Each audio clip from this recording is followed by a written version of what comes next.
ದಲ್ಲಿ ಕನ್ನಡದ ಕಗ್ಗೊಲೆ ಆಗಿದೆ. ಪದೇ ಪದೇ ಕನ್ನಡಕ್ಕೆ ಅವಮಾನ ಆಗ್ತಾ ಇದ್ರು ಕೂಡ ಕೇಳೋರು ಯಾರು ಇಲ್ವಾ ಅಂತ ಚಲನಚಿತ್ರೋತ್ಸವದ ಚಿತ್ರ ಸಾರಾಂಶ ಪುಸ್ತಕದಲ್ಲಿ ಕನ್ನಡದ ಕಗ್ಗೊಲೆ ಆಗಿದೆ. ಇಂಗ್ಲಿಷ್ನಿಂದ ಕನ್ನಡಕ್ಕೆ ಭಾಷಾಂತರ ಮಾಡೋ ಸಂದರ್ಭದಲ್ಲಿ ಎಡವಟ್ಟು ಆಗಿದೆ. ಅರ್ಥವೇ ಅನರ್ಥವಾಗುವಂತೆ ಕನ್ನಡಕ್ಕೆ ಭಾಷಾಂತರ ಮಾಡಲಾಗಿದೆ. ಚಲನಚಿತ್ರೋತ್ಸವಕ್ಕೆ 9 ಕೋಟಿ ರೂಪಾಯಿ ಖರ್ಚು ಮಾಡಿದ್ದಾರೆ. ಬಟ್ ಇಲ್ಲಿ ಕನ್ನಡದ ಕಗ್ಗೊಲೆ ಆಗಿದೆ.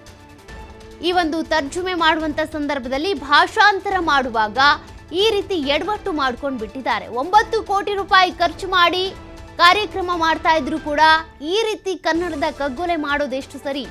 ಕನ್ನಡಕ್ಕೆ ಸರಿಯಾಗಿ ಭಾಷಾಂತರ ಮಾಡದೆ ನಿರ್ಲಕ್ಷ್ಯ ಮಾಡಲಾಗಿದೆ.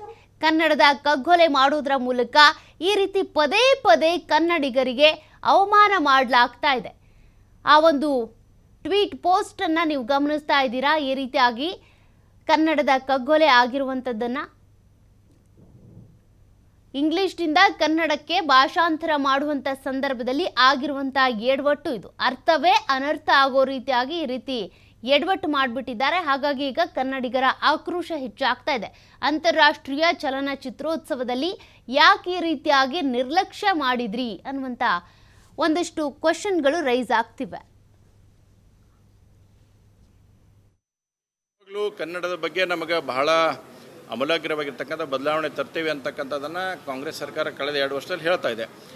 ಒಂದು ಕಡೆ ಕರ್ನಾಟಕದಲ್ಲಿ ಕನ್ನಡ ಪರವಾಗಿ ಧ್ವನಿ ಎತ್ತತಕ್ಕಂಥವ್ರನ್ನ ಕೇಸ್ ಹಾಕಿ ಒಳಗಡೆ ಹಾಕುವಂಥ ಕೆಲಸ ಒಂದು ಕಡೆ ಸರ್ಕಾರ ಮಾಡುತ್ತೆ.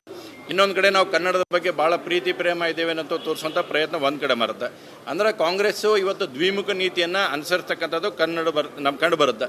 KPSC ಪರೀಕ್ಷೆಯಲ್ಲಿ ಕೂಡ ಇವತ್ತು ಎಷ್ಟು ದೊಡ್ಡ ಅವಾಂತರಗಳನ್ನು, ವಿಶೇಷವಾಗಿ ಕನ್ನಡದ ಬಗ್ಗೆ ಅವಾಂತರ ಸೃಷ್ಟಿರ್ತಕ್ಕಂಥ ಸಂಗತಿ ತಾವೆಲ್ಲರೂ ಬಿತ್ತಿಸಿದ್ರೆ ಇಡೀ ರಾಜ್ಯದಲ್ಲಿ ಅದರ ಬಗ್ಗೆ ಸ್ಪಷ್ಟೀಕರಣ ಕೊಡ್ತಕ್ಕಂಥ ಕೆಲಸವನ್ನು ಆಗಿದೆ. ಹೀಗಾಗಿ ನಿಲುವನ್ನು ಕಾಂಗ್ರೆಸ್ ಪಾರ್ಟಿ ನಿಲುವು ಭಾಳ ಸ್ಪಷ್ಟದಾಗಿರ್ಬೇಕು. ಕನ್ನಡದ ಬಗ್ಗೆ ವಿನಾಕಾರಣ ಆ ರೀತಿ ಈ ರೀತಿ ಹೇಳಲಾರ್ದ ಸ್ಪಷ್ಟ ನಿಲುವನ್ನು ತೋರಿಸ್ತಕ್ಕಂಥ ಕೆಲಸವನ್ನು ಸರ್ಕಾರ ಮಾಡಬೇಕು. ನೋಡಿ, ಯಾವಾಗಲೂ ಕನ್ನಡ